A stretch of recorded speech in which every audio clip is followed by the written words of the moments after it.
Hi, Shaylin with WTI. I'm going to share my secret for a good brow day. I have been really loving this e.l.f. lock-on liner and brow cream. It's just that. It is a lock-on liner, so you can use it as an eyeliner. I use it for the brow cream. I have medium brown.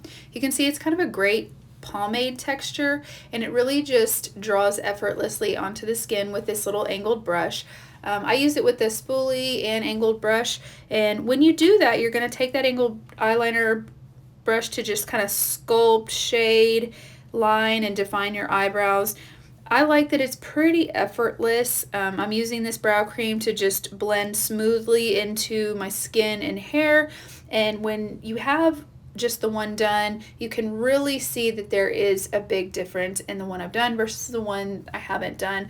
My brows kind of go from non-existent to exactly how I want them, and I just love the look that it gives.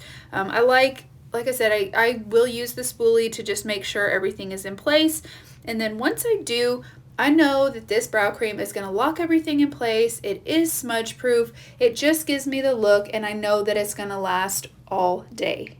So this e.l.f. lock-on liner and brow cream is definitely a staple in my makeup bag, and that's my point of view.